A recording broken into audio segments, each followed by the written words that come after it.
Going live. I think we were live. So anyway, we'll continue. So, mate, how are you? It's been a week since we last spoke, and Yeah, I'm plenty of doing action. well. Yeah, plenty of action. It's the volatility for Bitcoin to kind of neutralize. I've been, telling everybody in my community, Bitcoin's pretty much neutralized itself with this lower low. But in the meantime, altcoins have been pumping because they're just at that point in their cycle where they're really starting to perform. So for Bitcoin to become neutral is a very inconvenient time for that to happen because it is the perfect storm of emotions. We're not completely decorrelated from Bitcoin's movements. I mean, the recoveries in the alts have been impressive. But Bitcoin is structurally at a decision point that it hasn't made its mind up yet. So that's causing a increase in the amount of volatility in the markets overall. Yeah, absolutely. Sort of everyone's sort of scrambling around to try and make sense of that today. So we'll do our best on that front for you people. Obviously, any questions, jump in with those. Second half of the show, we'll take a few of your questions. So should we jump into a Bitcoin chart, Baloo, and we'll throw a few ideas and see if we can figure out what's going on. Yeah. Okay, so we're taking a look at Bitcoin on let's just go to a higher time frame. Let's go to the 8-hour. We're in this structure here, this accumulation structure. I'm still calling it an accumulation because, whenever you're in an uptrend, you have to convict to the trend. And a neutralization is not a change of trend. It's just a wait and see and proceed with caution. So to me, this is still an accumulation. We've been in this accumulation for a while, but as you can see, when we're looking at the structure, I follow the trend very carefully. A high, a low, higher low, higher high, higher low, higher high, our first lower low. And that has now come with our first lower high. So structurally, this is not great. What we need going forwards is we have to find support. We have to find support at preferably a higher low. That would give us at least enough of a breather to attempt to break out the high and change the trend or continue the trend. Or at least we need an equal low. So, the trend is your friend until it ends, which is something that we hear quite often. But it's just referring to the macro and identifying when these kind of topping formations begin to play out. Now, if this was a top, this would be the first flat top in crypto in Bitcoin's existence as far as a market cycle top. That coupled with some other fundamental on-chain metrics like the amount of liquidity that's leaving the exchange and going into cold storage kind of has me leaning towards the fact that this is likely not a top, but there is the potential for some lower targets. And we can the other thing I looked at this morning, the long short ratios for the major traders here are heavily leaning long.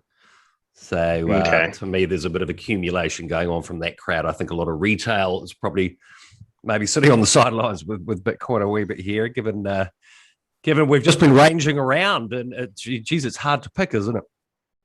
Yeah. And, I've kind of your portfolio, I talk about this often on my channel is just, when you're new to trading and investing, you think in total kind of reactions, whether it's like I buy everything here and I sell everything there. And that's kind of how the newer investor thinks about a lot of their assets. Whereas I kind of look at my portfolio as a whole and I structure it bullish, neutral, or bearish.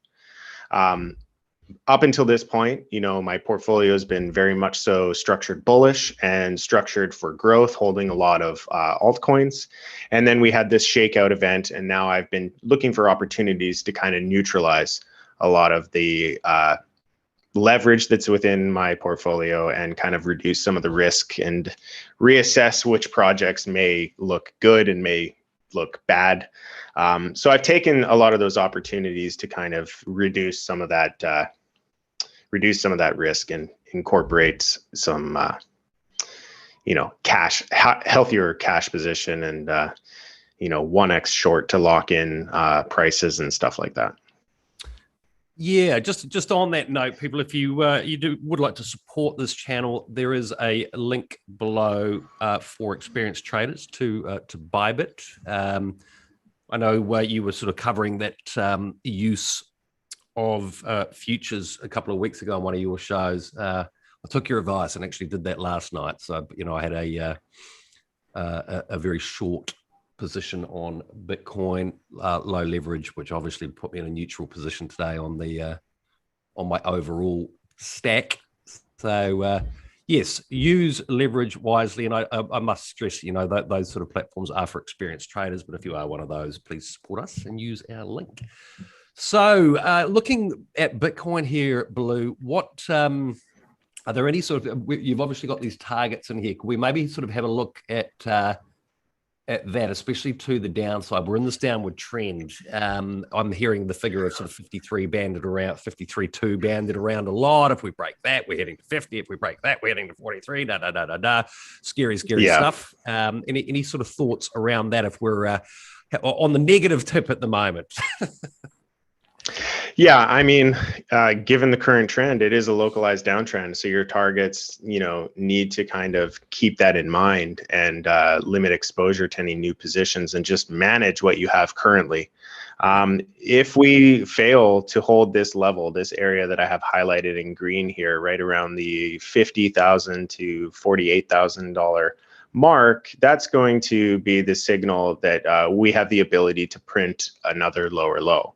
And the lower low support is getting to the uncomfortable range of $42,000 for the nearest kind of, healthy support range. You could make the argument that this support is a little bit bigger, but we didn't build a lot. We have not built a lot structurally here. So, when we start heading down, there's not a lot holding us up. So 43 to 40,000 is definitely in the cards. And, we got to take these things one level at a time, but it's definitely a possibility. So I'm hoping for a bounce around 50 and at least some sort of bounce in this area, this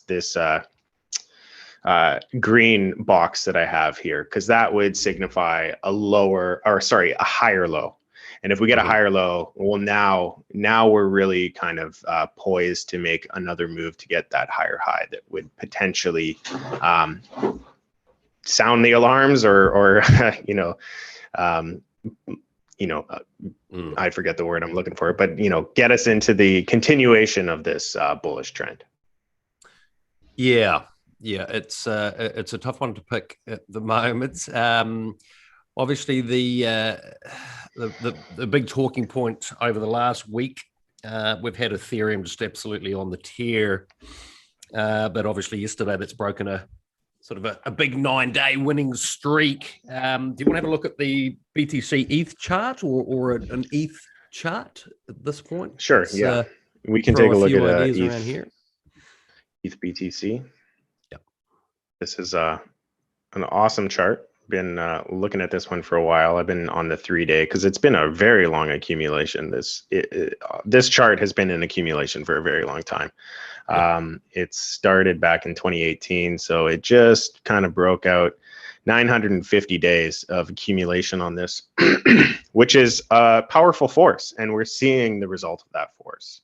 And this is what's really screwing with a lot of the newer investors. They're looking for new positions in altcoins right now, which is not really advised because of the neutrality of Bitcoin. If Bitcoin turns, everything's going to turn. We're not there yet. We haven't reached that point where, altcoins kind of exist, without Bitcoin is kind of offering a measure of health to the crypto space. But we're seeing really bullish charts, especially when compared to Bitcoin, and Ethereum is no different. On this chart, we have not a lot of resistance whatsoever. Like we could easily continue to go up as long as Bitcoin doesn't dump on us and maybe trade sideways. We have the ability to go to 0.08, which is way ahead of schedule for what I thought would be achievable for Ethereum here. So it's a tricky environment, because if you're not already exposed to these assets, you're wanting to get in. And when you have entries in this environment currently, it's coming with a lot of risk. Yes. I'm fielding numerous calls on that front at the moment. In fact, my morning basically consisted of, "You're a complete idiot, I'm not listening to you again," from from a few friends and family who I convinced to exit the Doge. Well, Shout out to the Porarua Crypto Club on that one. Sorry, boys, but I stick to my guns on that one. I think Baloo and I will have more of a chat on that at the moment. But yeah, look, I mean, for me, it's an interesting one, isn't it? We're not here to give anyone financial advice, people. We're looking at the chart, sharing sort of our thoughts and ideas. Pure and simple. You've got to make up your own minds. You all know that. But, for me, it's still, those fundamentals around, especially Bitcoin and Ethereum. I'm still comfortable talking to friends and family and saying, if it's money you can afford to be without, lose, or have locked up for a long period of time, I still consider these two assets category winners and great investments, better than anything else I can see in any market, crypto and everything else. So, that's kind of my position on that. But yeah, it's always a bit of a reminder when we get a shaky 24 hours, 48 hours like we've just had, to give everyone a bit of a scare. Nothing goes up forever. Seems like that sometimes in crypto, doesn't it? Yeah. So what are your thoughts on, obviously, and on a day like this, you get everyone sort of scrambling to try and pin an exact reason to why there was a bit of a correction. A lot of people talking in terms of the US Fed discussing a rise in interest rates that spooked the S&P, and it was almost, to the minute that the crypto market sort of moved in unison with that in a downward heavy motion there. What are your thoughts on the correlation between traditional markets and the crypto markets? The entire investment space right now is definitely speculative. We are in a risk-on environment with a lot of unsophisticated investors and traders inside of the space who are emotional, and they pump things up and they pull and let things dump as well. Equities are not. Bitcoin has only ever rallied in the environment where equities are rallying.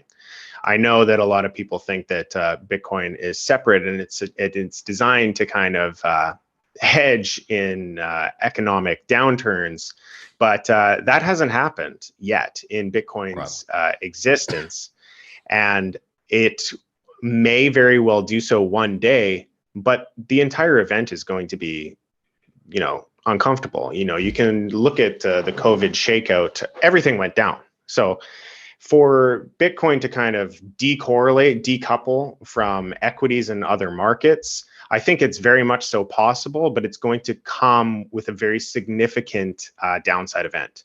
And it's going to be the recovery that really shows the ability for cryptocurrencies to decouple from other markets. So, we're very much so correlated. If I just pull up a chart here, you can see that a lot of the rallies and the reactions, they're similar. So I'm trying to get this lined up appropriately. Yeah, that looks extremely similar, doesn't it? Yeah. Yeah, you mentioned right. You mentioned the COVID correction, let's call it, last March. I mean, that, I just want to remind the audience, everything basically crashed in unison there, and that includes gold, crypto, the lot. Yeah. But everything. What was super interesting was the way that once everyone had taken absolutely everything off the table, gone to cash, how it was reallocated, and crypto came back at a larger percentage allocation than it had been before that event. So it does worry me. You know, I think sort of, you know, a major crash again. I don't know that it'll come out of the blue like that. I think we hopefully would get some warning, but yeah, it's certainly on the cards. So, you know, that massive correction, well, won't be correction's maybe not the right word in that sort of scenario, but yeah, it's still on the cards for crypto. So something I still watch very closely. Yeah, and you know, I think that you know a large correction could come at any point. I need to base all of my trading strategy with that realization that it could happen. You know, I have my thesis, and I believe that the bull market isn't done, but I also have to accept the reality that this could, you know, be over quickly, especially given the amount of new investors in the space. You know, if you're new to investing in any market, you're emotional, and emotional traders, they pump things up to the point of it being unsustainable, and they're the first ones to leave. So the volatility increases with the sophisticate the level of investor confidence in that market. So if you have people making entries very high with money that they can't afford to lose, you get these very volatile shakeout events as everybody just, you know, pulls their money and runs basically. Yeah, very true. So, it's a difficult one, isn't it? And maybe we can also have a chat today about sort of our different approaches there. You know, for me personally, I've been a guy that's held, you know, multiple altcoins, trading in and out of things. And, you know, that was certainly how I played the 217 market. And what I learned from that was, geez, you probably took 10 years off your life there, fella. You know, I barely slept. I was up and down all night checking stuff. Bam, stop loss hit, rebuy at a higher price, rinse and repeat. You know, and the great learning for me there was, if I had stuck to some projects that I fundamentally believed in, which, you know, that in 217 it was BTC, ETH, Stellar were where I did very well. I would have come out of that a hell of a lot better. So, you know, for a lot of people out there now, and I know many people like this, you're trying to trade multiple coins with tight stop losses, and you've woken up today, your stop losses hit, the market's moved back on you, and you're rebuying at a higher price. And look, more power to you if you're able to stay on top of that sort of stuff. But it's tough. It's tough. I prefer to be. I think I'm in 5 projects now. And I swing trade them, but you know, they're fundamental. First and foremost, they've been fundamental plays for me. So, any thoughts around that, Baloo? Yes, you know, as you kind of are exposed to this market for longer durations of time, pretty much every reaction, every shakeout that you experience, you just get used to it more and more. So if you're new, they're going to scare the crap out of you, and there's nothing really you can do about it. It's just the way it is. But how I structure my trades is, you know, you have different pots of capital that hold different trading styles associated with them. So I'll do a very, you know, simple example. You have your largest pot, which is your HODL, your investments. You know, don't forget to invest in this space. Your investments require time, they require education, they require research, and you need to be fully convicted to that trade. So, you know, invest in projects. Then you have kind of your, this seems like an interesting thing, but it's new, and it's a new entry for me, and it's kind of like a newer project, but I believe in it. And then you have your, you know, fun with the degenerate account, or your, your leverage account. I have a 10% degen account, but I love it. Yeah, and that's kind of 10%. A good, yeah, exactly. So like a good a way of looking at it is like 70% HODL, 20% kind of responsible swing trades, and then 10% degen. You know, we all need to keep ourselves busy. It's just putting the money in the different pots and keeping everything separate with a different strategy that really helps you kind of become a better trader. Traders don't like to sit on their hands. I mean, as you get more used to it, you kind of are used to sitting on your hands, but you need a place to kind of play. And that's what that 10% degen account is for. You know, the high risk, let's see what can happen here. But just, you know, if everything's all in one pot, you're really exposing yourself, especially if you're over trading, you know, death by 1,000 cuts. Absolutely. Yeah, and look, we're in that stage of the market, aren't we? I think you made a really good point there. That, you know, the statistics are telling us that retail is arriving en masse at the moment. I did a show yesterday talking about, you know, all the mass media coverage that's happening at the moment. We've had 60 Minutes in Australia doing a big show on crypto last night. Elon Musk is on Saturday Night Live this weekend, so we'll get to the Doge in a minute. Don't worry, it is coming. Look, you know, we've got that mania phase still to come in this market. So it's going to be a bumpy ride from here. And I think even as we probably saw last week, you know, for me, we can talk till we're blue in the face about power cuts in China and blah, blah, blah. But look, for me personally, it's just my belief. There are some big players here that are able to fake you out here. And I sort of feel like maybe that's what went down with that dip below 50 and the big move, that strong move back up. That sort of stuff, you know, your cannon fodder for the very experienced players. And, you know, we've got these big institutions in here now as well. So I know your method, you know, you talk about sort of following the money, following that smart money. For people that maybe missed last week's show, could you just sort of touch briefly on your style and what you mean by that again? Yeah, so the method that I use to trade is called the Wyckoff method. It was, it was come up with by an individual named Richard D. Wyckoff back in the original stock market boom of the 1920s. And he basically figured out a way to track large institutional interests that he called, he looked at the market as though it was the movements of one man. He called that one man the composite man. But basically, the composite man is just smart money. So smart money, they trade very differently from retail. You know, retail gets scared, and you can be exploited with that fear. So what you can see in the volume is large volume signatures, and the signatures are kind of the composite man stepping in. You know, it's these signatures right here that we kind of focus on and try to interpret, alongside of just like the ebbs and flows of the demand and the supply that's in the lower end as well.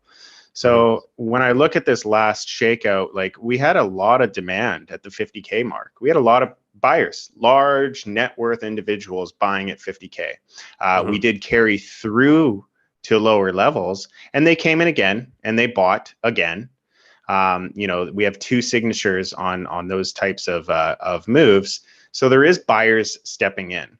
The concerning thing for me in the short term, when I look at the volume a little more closely, is actually how it's behaving in this local trend, in this very local move here. Let me just zoom in here.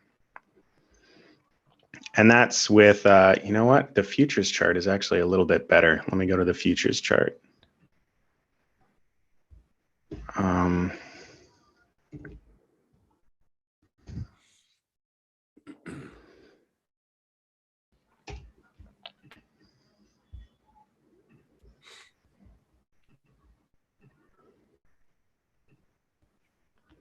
Okay, and this is kind of what we don't want to see.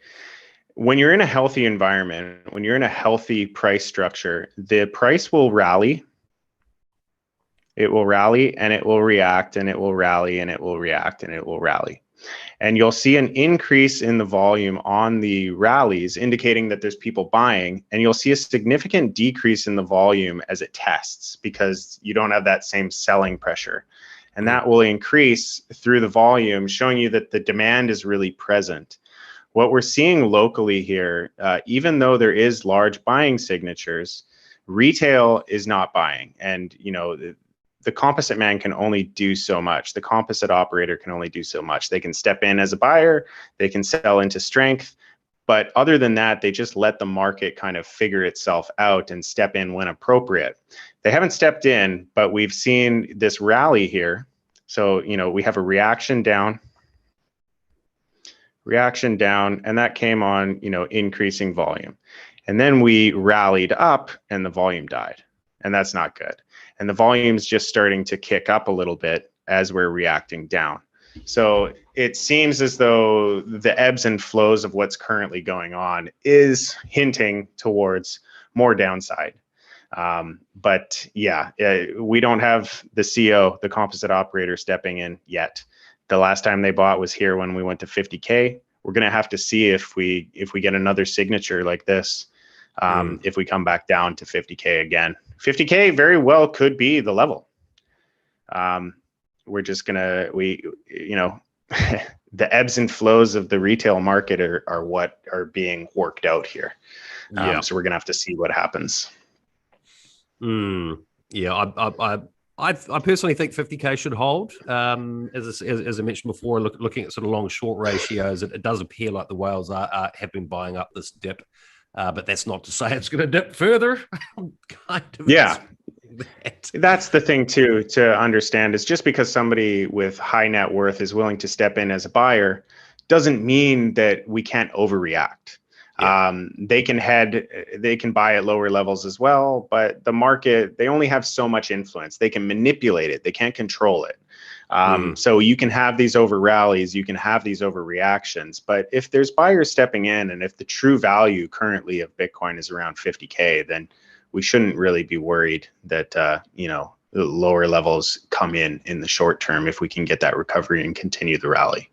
I think, we haven't even reached the stock to flow. There's a lot of on-chain stuff. Again, just the amount of liquid supply that's available on the exchanges. Whales are buying, they're removing. Yeah. And that's a supply shock. Do you have a stock to flow chart there at all? I do not. You don't. Okay. But I think it's interesting you mentioned that. I think we're very much tracking in line with that, aren't we, at the moment? Which I believe is giving us a Bitcoin of about 110K by the end of the year. It had actually been above that schedule for stock to flow before that last dip. I think we're pretty much bang on it at the moment. So that's also quite interesting to factor in here. So. Now, I think on a day like this, it's difficult to look at lots of other sort of altcoin charts, which I know the audience always loves that sort of stuff. But a day like today, I think it's better to be looking at a bit more of a macro picture like we are doing here. But in saying that, it would be good to maybe revisit a couple of charts that you looked at last week with us. One being Dash. Sure. So which actually has had a pretty good week. And it's actually rallying right now. So this is actually a fun case that we can, the altcoins are doing well. Just because, Bitcoin's shaky, but the altcoins are doing well. But what's interesting about this chart is just the fact that it's really showing you the power of when there is no supply left. This accumulation, this multi-year accumulation, nobody's buying Dash. Nobody's talking about Dash. Nobody cares.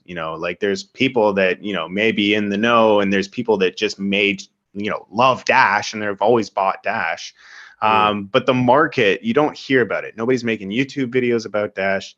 Nobody is tweeting about Dash. It's kind of falling. It's not in the public eye. And this is the accumulation zone. This is what the whales are getting interested in. Look at all this volume that came in with pretty small results. We have a lot of large signatures coming in as the volume is just starting to pick up. And back to that, healthy price action thing. If I go over here, if we take a look, rally into high volume, test into very low volume, rally into high volume, test into low volume, and now we're seeing what's known as an ease of movement, which is the final confirmation that there is no supply. The supply is locked up. There's large players that hold the lion's share of the available tokens, and they're not selling. So it's very easy for retail to mark this up. I think at the time that we gave the call, I mean, nothing's a call. I'm just showing you what I'm seeing in the charts. But I think we were just breaking above this resistance right here. And we're currently, you know, no, that can't be right. We're not 70% I was up on going to the trade. say that. What time frame are you on? Yeah, we're on the 3-day. Let me go down to the 8-hour. I think it was down. Yes, it was down here, right at the top of the box. So, you know, we're ticking away. We're looking pretty good. We're at 28% with an ease of movement, ready to break out this local high. So yeah, that's gonna be interesting, eh? What's the price on that to look at here? It's right above $400. I said things would start heating up about at around 300, and we're kind of getting ready to break out of 400. Right. And this is early. This is early. Now, again, for those who missed last week's show, I explained that this was my slow trade. You know, I did a slow, medium, and a matic, which was mooning. And you know, the slow trades take time. You want to trade with the whales. You know, the whales take time. The whales are methodical. They are almost emotionless. It's like, okay, 1 million there. Oh, we hit the bottom, 1 million there. Oh, okay, this is looking good. Let's throw 5 million there. Like they're completely emotionless with the way that they trade and accumulate this stuff. It takes time for retail to figure out what's going on, but all we're waiting for at this point with Dash is demand. And the demand comes in story, you know, like people telling each other, hey, we're doing this. Like, there's probably going to be some bullish narrative that begins to go around about Dash. They're going to launch some sort of DeFi project. They're going to do this. They're going to do that. And that increases the interest and increases the demand. People start making money. They tell two friends. They tell two friends. And you get the network effect to the mania phase where the whale is like, okay, we're there. And they sell. And this is just the market cycles. This is the market psychology that we study, and understanding that if you're in an asset that's boring, you're probably in the right one. You know, you don't want to be buying this stuff that's mooning and everybody's talking about it. That's typically your sign to start trimming profits. Yeah. So have you had a close look at the actual distribution with in this? Because you did an excellent analysis of Doge and sort of showed how the bulk of the coins were literally in so I didn't go entity. and dive into the actual wallet. I didn't check out the distribution of the wallets. I will probably, now that we're beginning to heat up, I'll back up some of my claims and go and take a look at that. I more so did that with Doge just as a warning. I wanted to create a warning video, and you know, the warning is that the whale's in control. Nobody here is going to tell you that Doge can't reach higher levels. Well, maybe you did to your friends and family, but it can reach Baloo, higher I'm not levels. Lie. I went on a rant about it, and maybe we should let's address the dog in the room.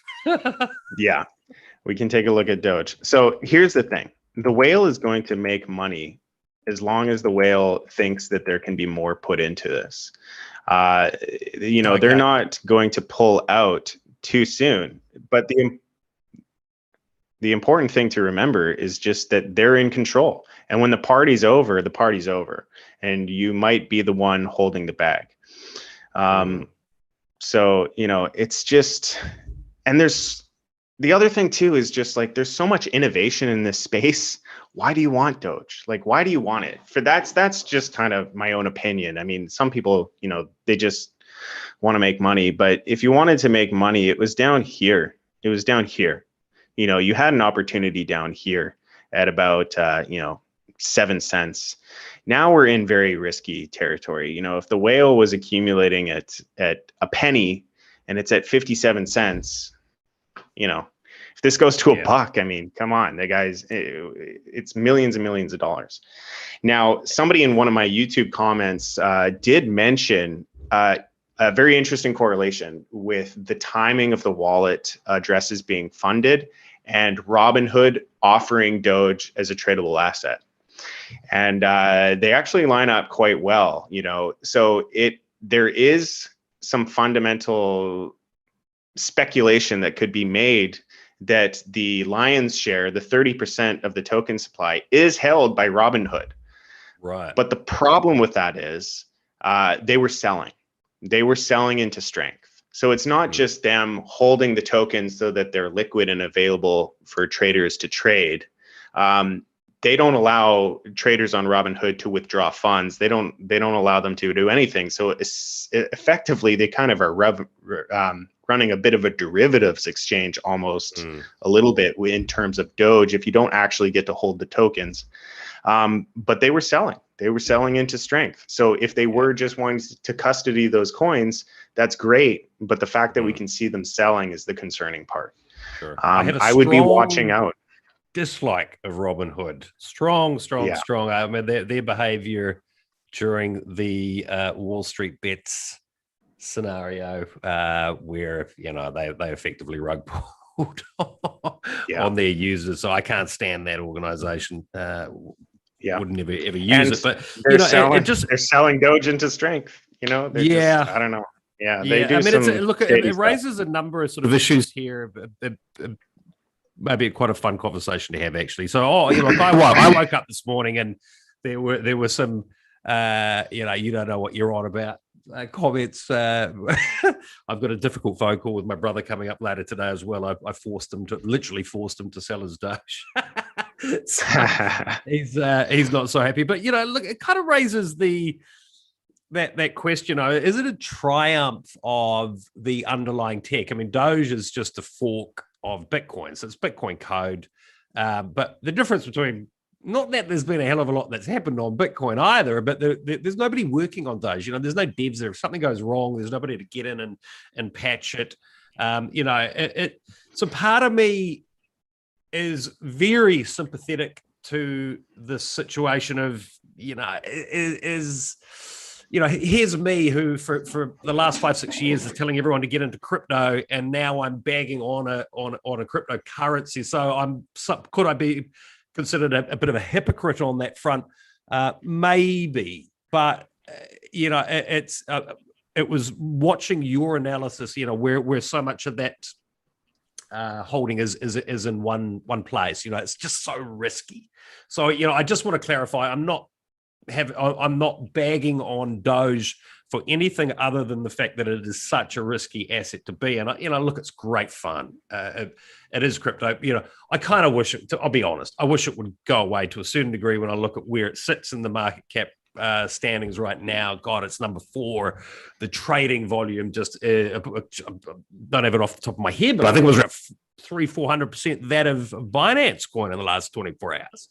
So yes, it's been launched on Gemini, eToro. We've got Elon Musk on Saturday Night Live this week, and no doubt the thing will probably pump again off the back of that. But look, from a technical point of view, it's full of risks. From a an investment point of view, I don't need to do the broken record thing here. Yeah, huge amount locked up in one place. Dangerous. But yeah, I don't know. Mixed feelings on it, mate. Yeah. And I get that too. And the other thing too is, if you're having fun trading it, go ahead and trade it. There's lessons to be learned with everything. We don't know how high this can go. Where we're trying to caution people is just not being convicted to this trade. If I want to put $1,000 in Doge, I could probably do that and be fine. If I wanted to put $25,000 in it, well, now I'm talking nonsense. Now I'm being silly. Now it's something that I'm not comfortable doing. Pay attention to the narrative. Pay attention to the narrative that's going to be going on, because they hold a huge token share. Just know that. Know that they hold a huge token share. If something happens, if there's some sort of news event that happens that says that they are going to start halting trading on Doge and do the same thing they did with GameStop and just, automatically sell people's positions, liquidate their positions. The next step is they're going to sell their share of Doge to a buyer, and that supply is going to flood the market, and it's going to be over. So, don't fall into the trap of diamond hands on Doge. Be very cautious. There's not a lot of fundamentals driving this other than the fact that it is an immutable blockchain. and people are trading it. That's it. Yeah. That's really all it is. It's just a testament to how easy it is to run a blockchain effectively once you have it up and running. And money is really just kind of a medium of exchange that two parties are willing to accept. But there's so many other projects that are very innovative that I'm much more happy to kind of get involved with moving forwards and kind of developing a world that is going to be better for humanity and better for everything. And Doge, unfortunately, to me, doesn't really fall under that category of an asset that's really going to, free humanity in any sort of way. Yeah, correct. No, I totally agree. Just one other thing I want to very quickly get out there. I mean, obviously we saw the Wall Street bets. We were talking about it before. The power of the crowd to move markets around, taking back the power from Wall Street and all that. And believe me, I'm a massive fan of that. But I just want to put a word of caution out there. I'm starting to see a hell of a lot of these crypto pump groups where people I just got one right before coming on. yeah. I got sent people were forwarding me a couple this morning going, hey, look at this looks great, here's what these guys managed to do with such and such a token. Now the reality is here, people, that there's a lot of we can take it from the perspective, some of the YouTube channels with hundreds of thousands of subscribers. Look, they do move markets. Somebody talks about a coin, you can see correlations there. The power of influencers in the space is definitely strong. That combined with the fact that I think a lot of the market caps that you do see on these coins is just flat out lies. The ability of an influencer with 10, 20,000 followers can move a market in certain projects. But look, just be careful of these groups that are, and they will come thick and fast. I saw this in 217. It only increases with the bull cycle, especially retail coming into space. Be careful out there, guys. I had two of them come through this morning. People going, hey, what do you think of this? This looks great. Look what they did on that token. Careful. Yeah. As Baloo just said, invest in something that you understand. Look, we have a hell of a lot of fun trading these alts, and certainly alt season's on us. But look, most of them just corrected 10, around an average of 10% overnight, from what I can see. So if you've got multiple projects with little type stop losses on everything, you're sitting there today having to reassess everything. It's a lot of stress. Stay in control of what you can manage. You started the show talking brilliantly about these different pools. Have your degen pool. It's fine. We all love to gamble. Yeah. We probably wouldn't be in crypto if that wasn't the case. I'm a craps player myself. If you're going to be doing those speculative bets, imagine yourself going to the casino or whatever game it is that you're going to play, roulette, red or black. How much money are you going to put on that table as a maximum? Like if you thought that you would win, like you just thought for whatever reason that you would win, what money would you put on the table? Because that's your position. You're gambling with a lot of this stuff. Investments are large positions. Gambling is gambling, small positions.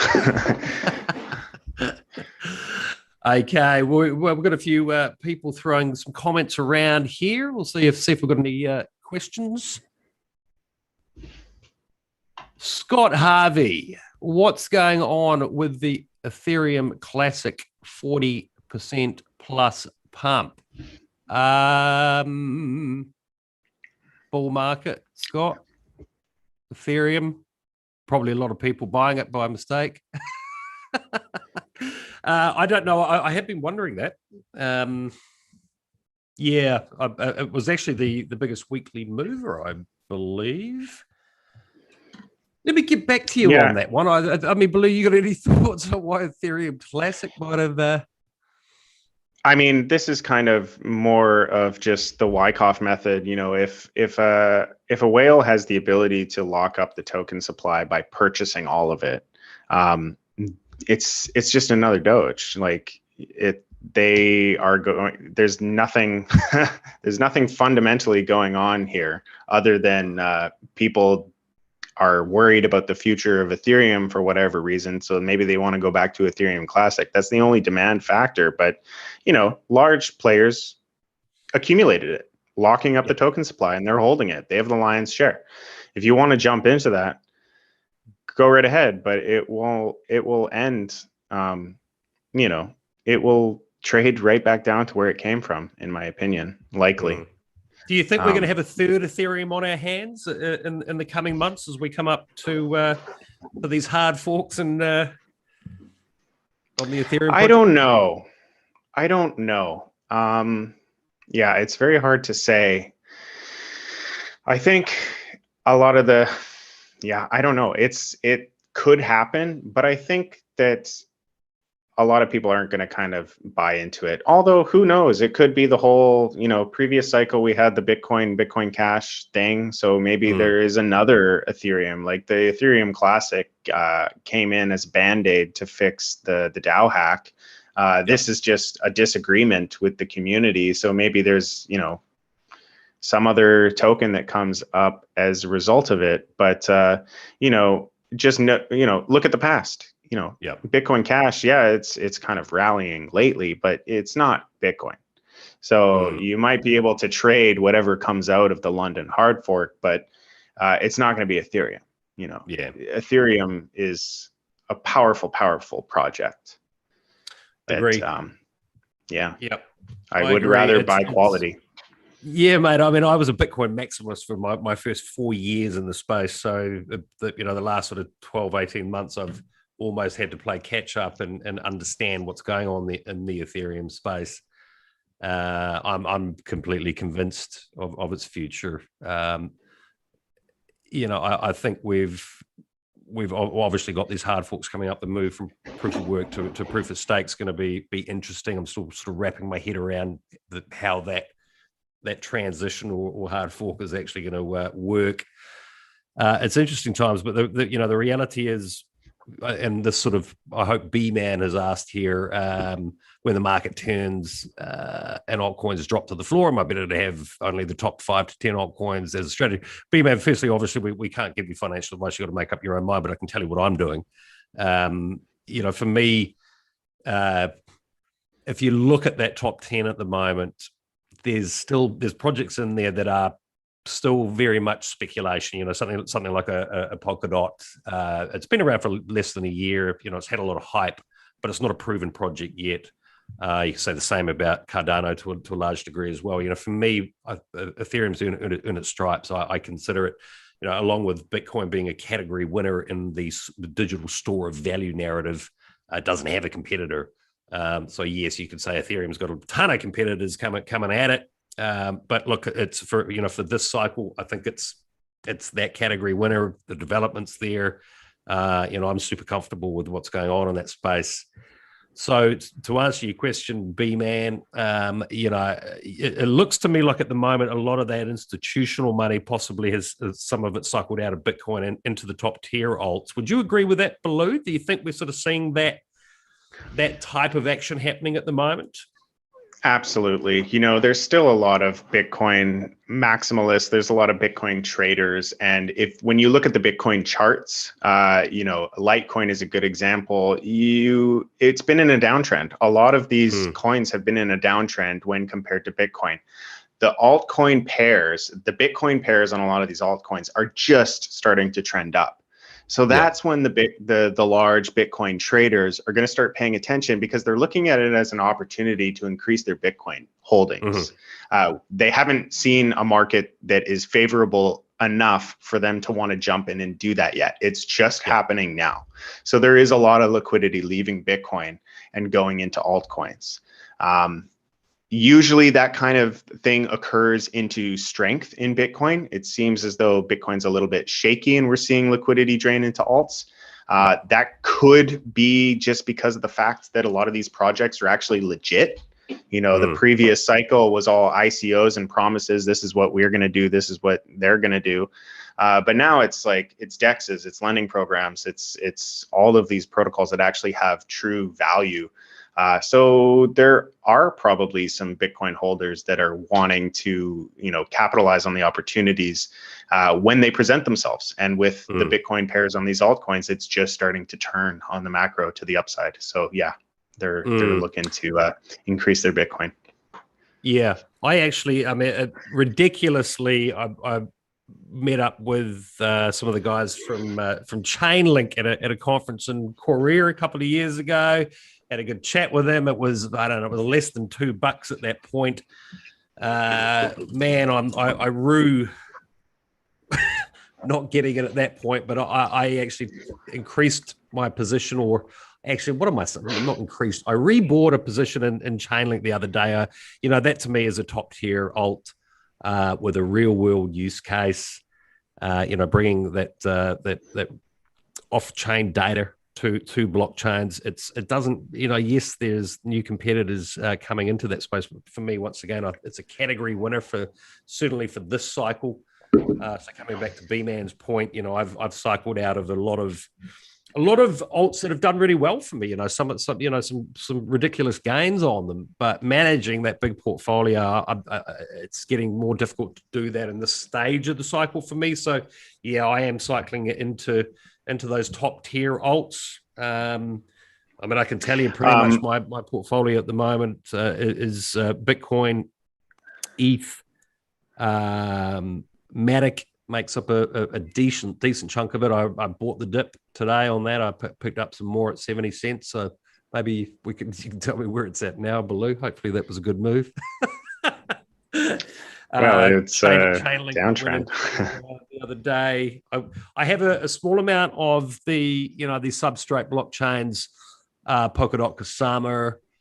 I've got a little bit of a project called DSLA, which is looking to basically at a protocol level remove sort of the rug pulling that happens in liquidity pools in NFTs. So that's quite an interesting one I'm looking at. It's also another one called Keep, which I went into the other day, small percentage.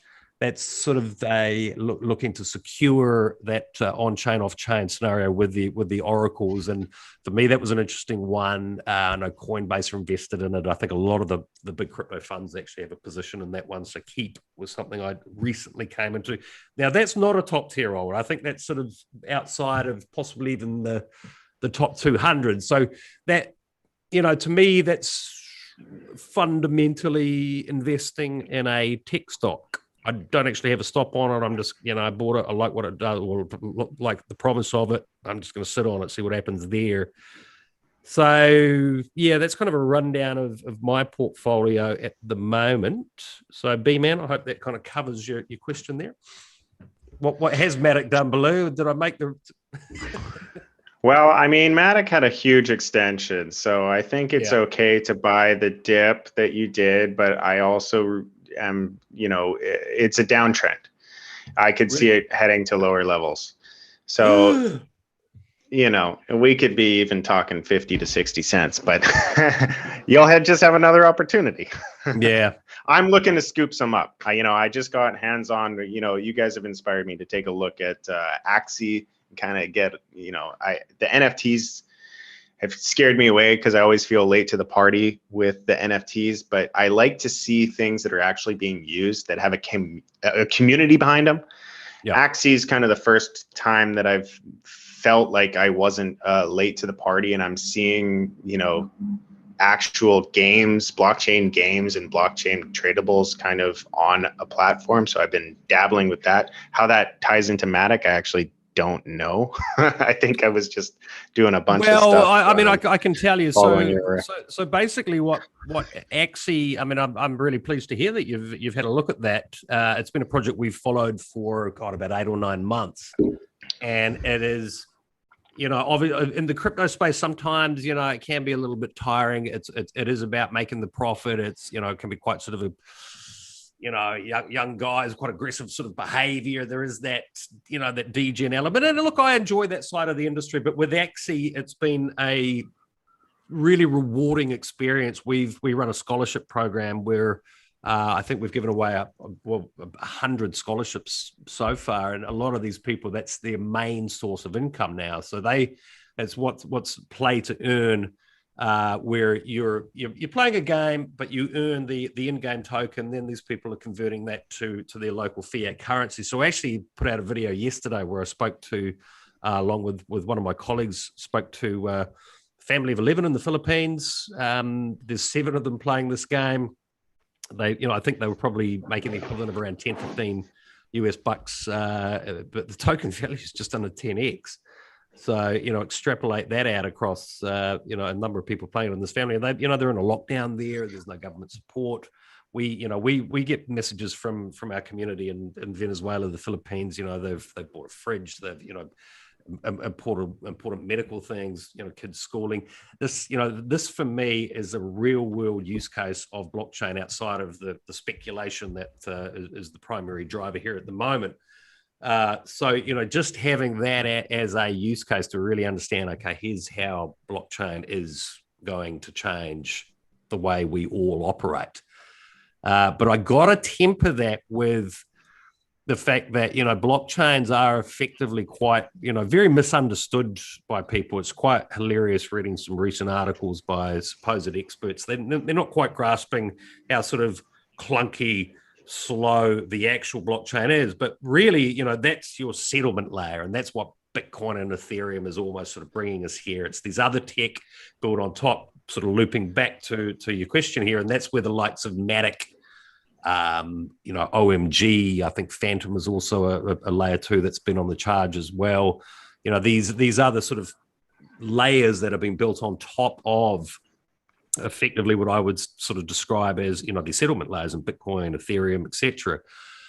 So, when you hear about the latest and greatest project, that's it sort of feels like their blockchain is going to do everything for you. You got to, that's where I think a good appreciation of the actual technology to make good investment decisions is required. There is a hell of a lot of nonsense that does get banded around. So, in short, blockchains are pretty clunky innovation here, but it serves its purpose. It's that immutable distributed record that keeps everyone honest.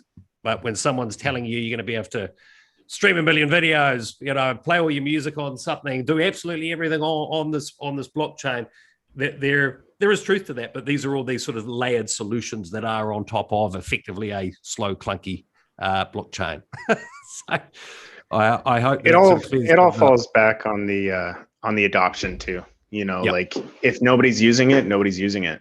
And just because you have a good idea and just because you see an application of blockchain that is a good idea, it doesn't mean that the world is ready for it. And I find that in my group as well. It's just, you have these applications where, it makes perfect sense. Yeah. One day that'll be a reality. It's like the ID verification thing. Like, yeah, one day we'll just provide a wallet address and that'll be all the identification you need. You don't need to know anything about my personal life other than my wallet address. We'll get there one day, but we're not there. We're not there. The adoption has to come, and the adoption curve is going to be less than the cyclical nature of the trading curve, of the investment curve. There's going to be booms and busts while the adoption catches up. So focus on the here and now, and the here and now is the building blocks, the bones, the platforms, the second layer solutions. That's the kind of stuff that we need to be focused on. We can't think too far ahead because nobody's using it. Nobody's using it. Yeah, I absolutely agree. And it sort of comes back to, it's all about these cycles, isn't it? And that's why for me, my Ethereum position just keeps getting bigger along with the Polygon or the Matic token. Because that for me is the here and now. That's happening in this cycle. It is being used. If you look at the transaction volume on QuickSwap, transaction volume surpassed Uniswap, which is probably a misleading metric because you can do 1 million things on that layer 2. And that's where a lot of the games are migrating to. So Axie that you're starting to get involved in, they've just migrated to another blockchain. So it's a layer 2 solution because buying these in-game NFTs, the characters, just doing those transactions. It couldn't work on Ethereum at the moment. So instead, they could have gone to Polygon or Matic, like hell of a lot of projects are, but they've gone with Ronin.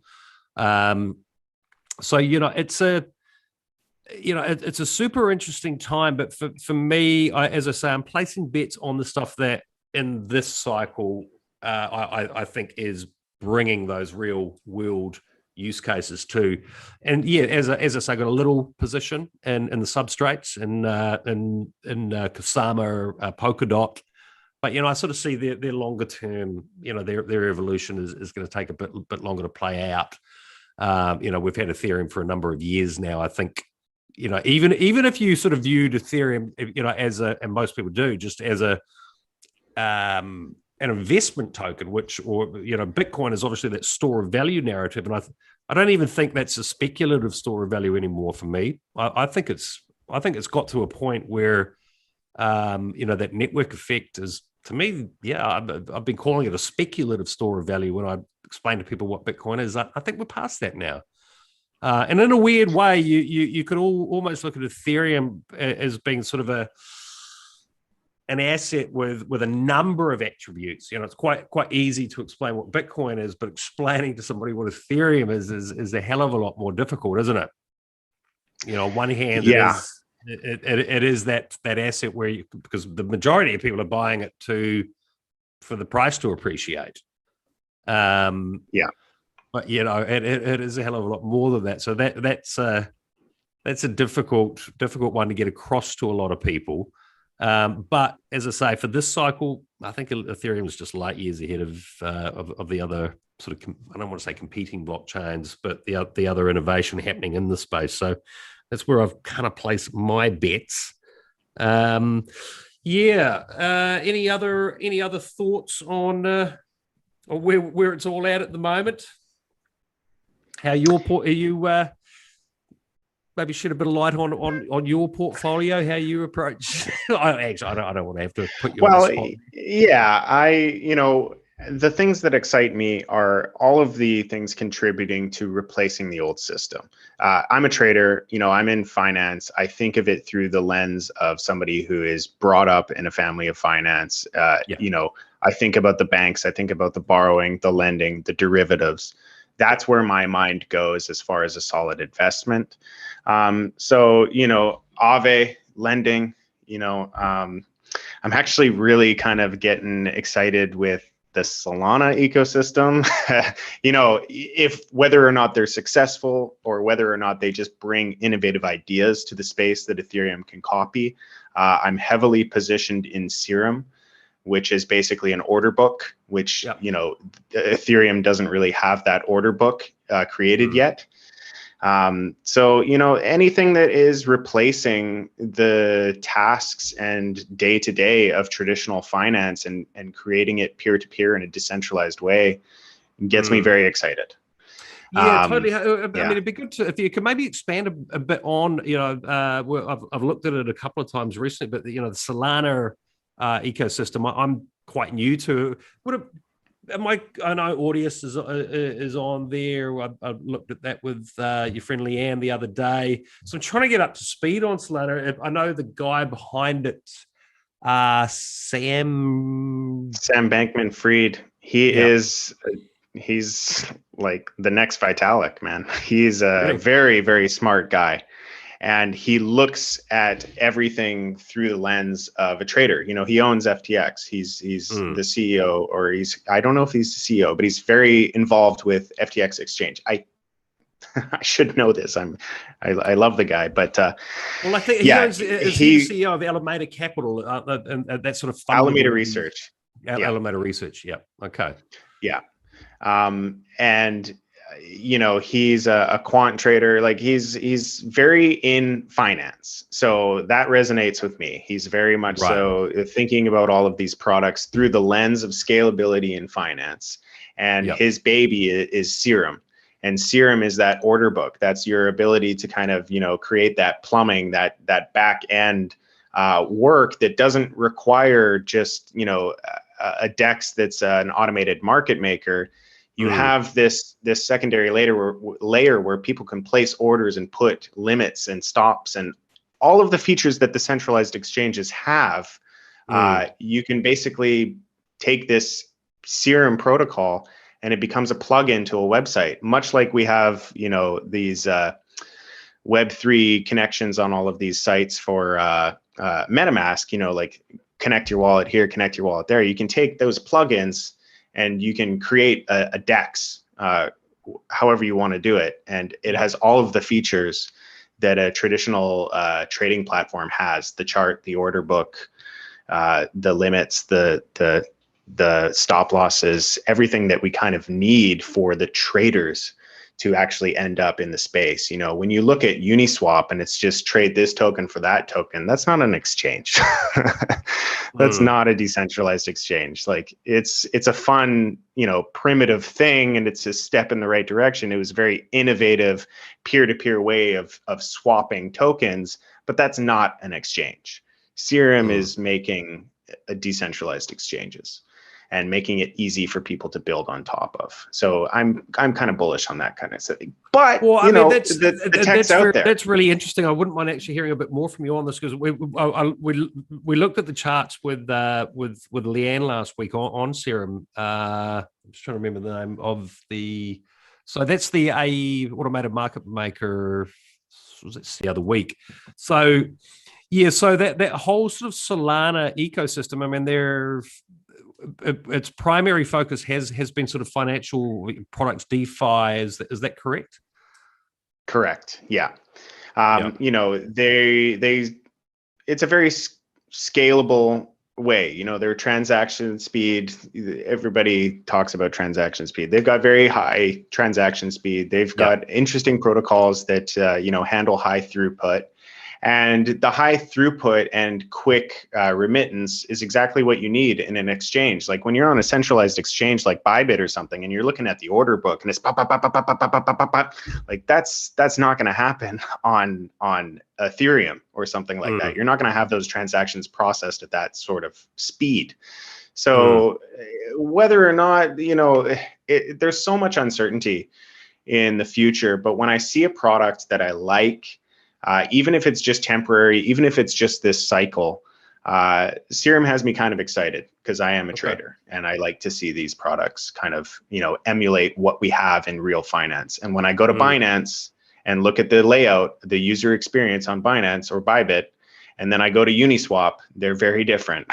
They're very, very different. Whereas when you're, you know, on FTX and then you go to a Serum DEX, they're exactly the same. Right. They're pretty much exactly the same. Well, I think a lot of that kind of does come back to, you know, the trade-offs. You know, when we talk decentralization, there's all these different trade-offs around speed, security, etc. You know, for me, the reality is I would go as far as to say that I consider Bitcoin to be the only truly decentralized protocol out there. You know, it simply can't be shut off. So a regulator decides, okay, no, we've had enough of this. Switch it off, please. Okay, yes, they can subpoena exchanges, miners, etc. But ultimately, you can still have 3 or 4 guys with it on, you know, the blockchain running a node on their laptop, and boom, the thing continues, grows again. Cannot be switched off. So, you know, I'm quite interested to dig a bit deeper into that Solana ecosystem, you know, and understand how decentralized some of these some things are. And it's a difficult conversation for people because a lot of times, you know, you don't necessarily need that much decentralization. You know, it is that sort of settlement layer which becomes important, that distributed ledger where the score ultimately is kept. So yeah, I mean, I'm looking closely at Solana. In fact, when I was talking about my portfolio, I did buy that the other day. I don't understand all the different projects yet. I'm slowly working through it. A buddy of mine, Jesse, who does the show tomorrow with us, he's a fantastic musician. He's using the audio platform, Audius token. So he's uploaded his music there, and I'm really interested tomorrow to find out what that experience has been like, understand the tokenomics.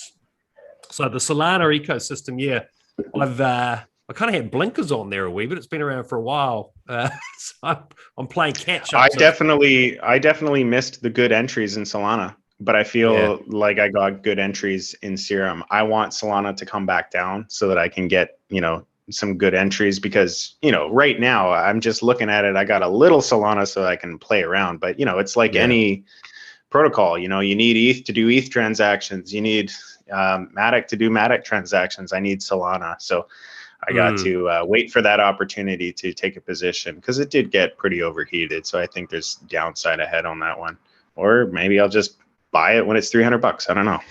Well, I mean, that's the interesting thing, and it's actually one of my learnings from being in the space for a decent number of years now.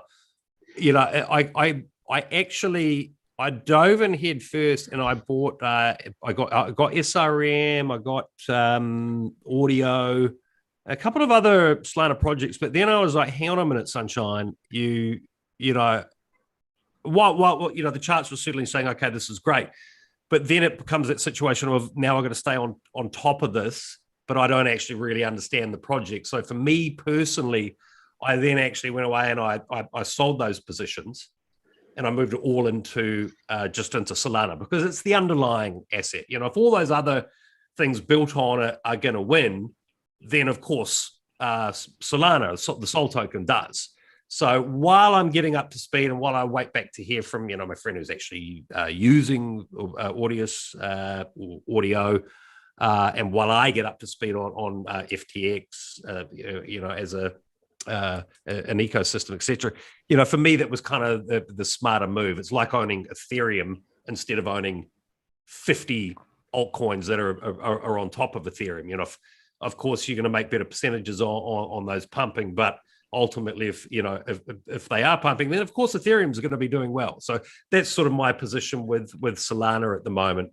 But yeah, and then for me, once I've sort of understood that, I can play more of the sort of short term, medium term trading game with some of the projects that built on top of it. And I think, the chat we had before we sort of came on today, it sort of exemplifies that, because it was like, okay, we could run through a number of charts here today, but while this market is sort of playing out like it is at the moment, in this exact moment, it's kind of a dangerous game, isn't it? I like your attitude on that. It's take a step back, look at the bigger picture, which is what we've done today. Yeah, I often tell people it's okay to buy in higher after confirmation.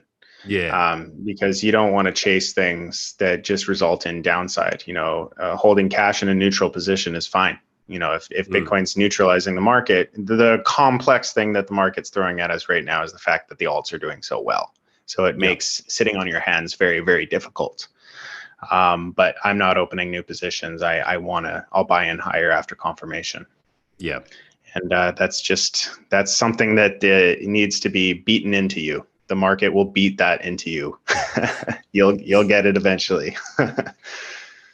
There's only so much that you can I'm just research. Looking at the price of Bitcoin now. It's shot back up to just under 55. Yeah, as long as we're below 58, I'm short-term bearish. It's moving around in that range, isn't it? Yeah. Yeah, it's. I've attempted to trade it a wee bit on a short-term time frame for the last week, but I'm taking a break from that. It's been exhausting. Yeah. You're a content creator in the bull market. You don't have time for 5-minute scalps.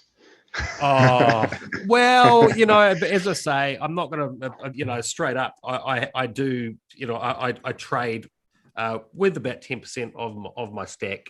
I use Bybit for that. I've had great success on Ethereum.